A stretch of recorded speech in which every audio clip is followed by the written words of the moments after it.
Good morning students of class 10. Today we are going to discuss the same topic, the social and religious reform movement and how it brought nationalism in India. Okay, so one renowned, prominent and dedicated reformer was Jyotiba Phule. Yes, in the previous video we have discussed about Raja Ram Mohan Rai and what did he contribute in bringing nationalism in India.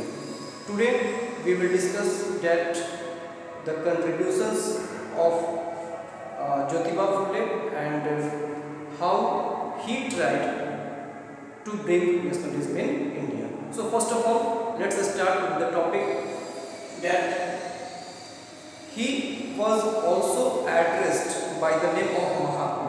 Jyotiba Phule was also called Mahatma. Why Mahatma? Because we all know that Mahatma Gandhi also tried to uplift the lower classes. Okay, he passed his some of the days with the lower classes in living by living in their community.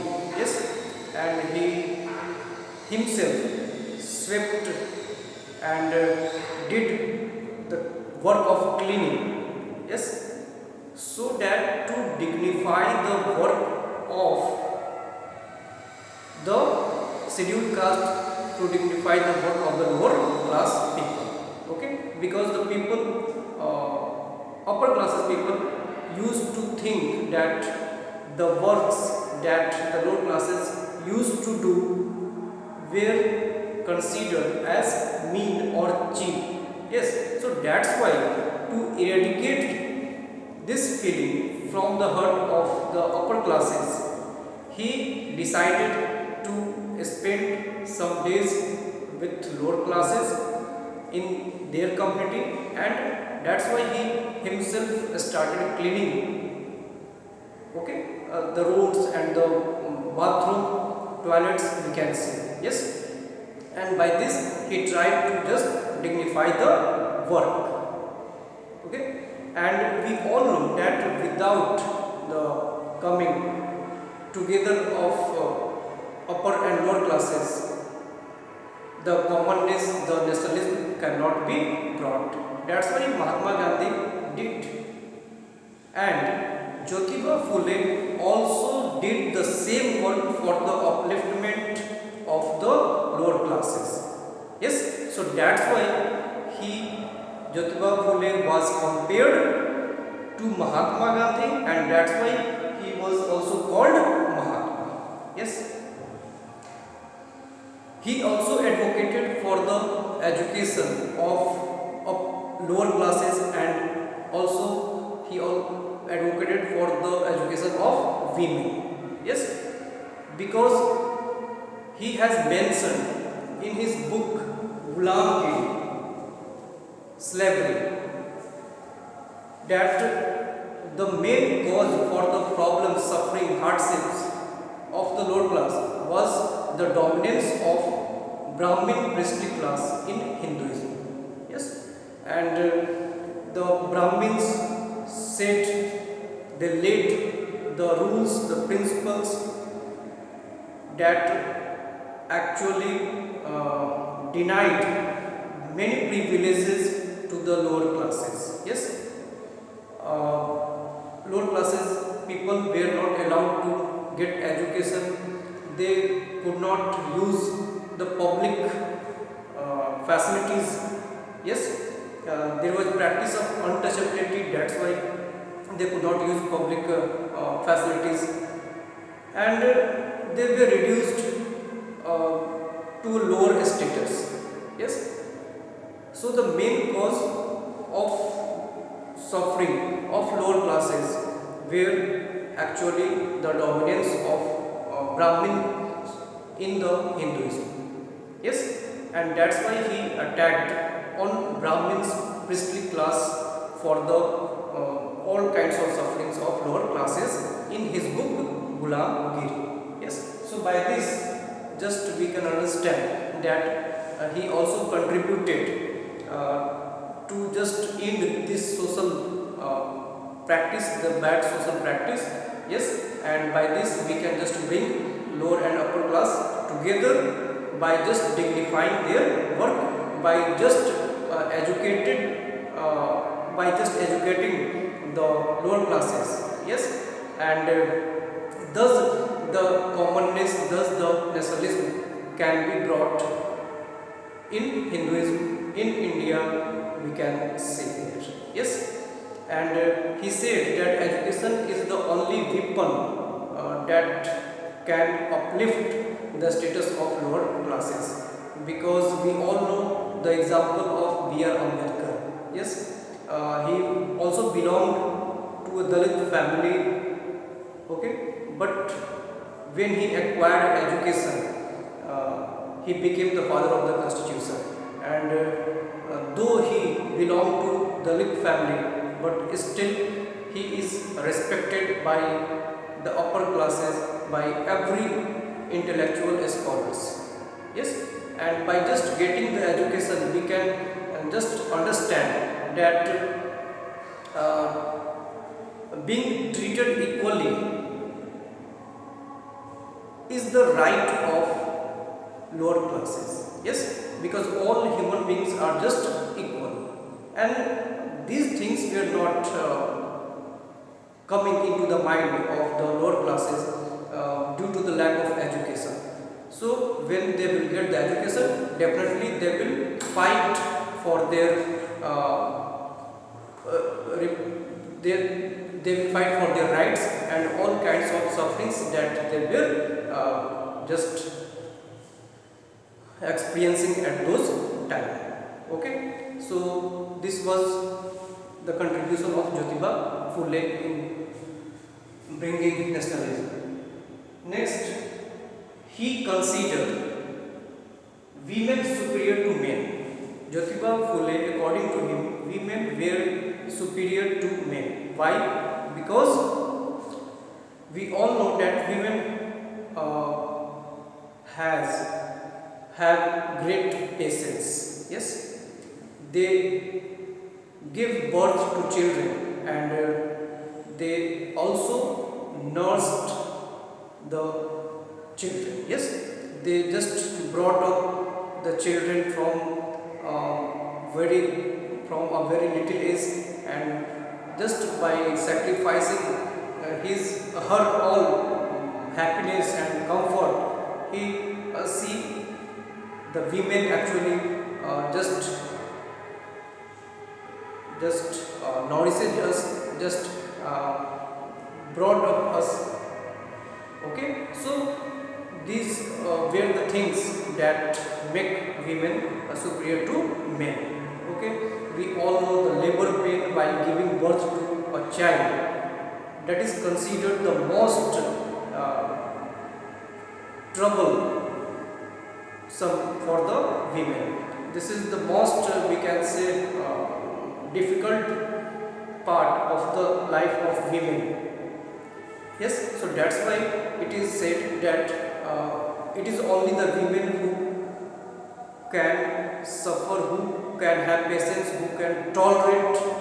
Okay, and we all know that in our family how our mothers and sisters they sacrifice their comforts, and they remain ever ready to serve the male counterparts of the family, how they just dedicate their whole time by just providing services to their husbands, fathers, brothers. Yes, and in earlier times we have already seen the sati system. Yes, widow could not remarry. Yes, so all these things say us that women were superior to us. Yes, so by just considering these things, Jyotiba Phule in 1848 first he opened a girl school. Yes, so first time in 1848 Jyotiba Phule opened the first girl school. says us that how much he was concerned about the education of females, of women. Earlier we just talked about he stressed on the education for lower classes, and now for women also he is stressed on. Yes. Next, he established an orphanage in 1854. So this was again his contribution to the society, to the Indian society. And this is very important. In 1873, the year is also important. He just founded a Satyasodhak Samaj, like Raja Mohan Rai founded Brahma Samaj in 1828. He founded Satyasodhak Samaj, and by this organization, by this just we can say society, he just stressed on the upliftment of the Dalits, women and common people. He convinced a society based on justice, equality, liberty and fraternity. Yes, and his wife Savitri Bai took care of women's wing of the society. So both wife and husband, they just dedicated their whole life for the services of mankind. Yes, we can say they just dedicated their life for the upliftment of lower classes, women. Yes, and the next thing is Jyotirao Phule.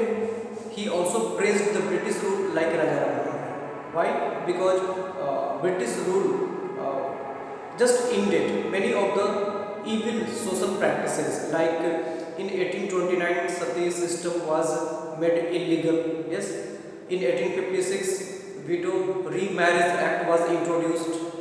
So in this context we can say that British rule was very good, and that's why he praised, because the Britishers were trying to just stop all these kind of practices. Yes, the other prominent leaders not reformers, were Dayanand Saraswati, who just founded Arya Samaj in 1875. It is also very important to learn for board examination. Yes, in 1896 Swami Vivekananda, he founded Ramakrishna Mission. Yes, and these people also, these reformers also said the same thing as these people, these reformers said. They also said for the upliftment of lower classes, for the upliftment of women. Yes, they also advocated for political reforms. They also wanted to end the British rule in India. Yes, and apart from that, all the things that were just crept in the Indian society, that actually became the factor for our backwardness. Yes, and thus they all, we can say, the social and religious reformers, they contributed a lot for bringing nationalism, for commonness, for oneness in the society, and hence we can say by these great personalities, by their efforts, the nationalism, the commonness, the oneness came into our country.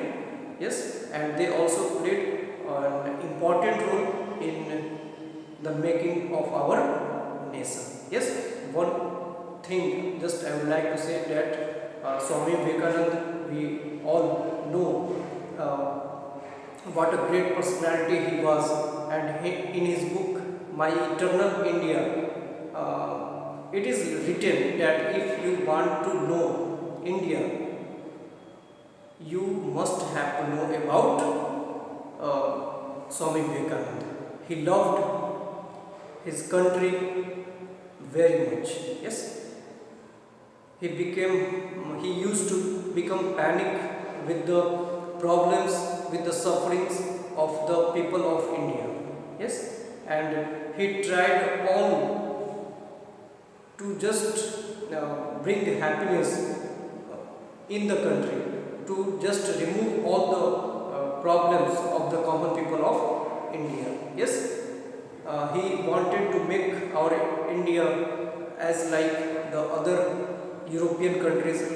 Yes, so in this way we can say, apart from doing reforms in society, in religion, in polity, actually they were reforming the whole India. Yes, our mentality.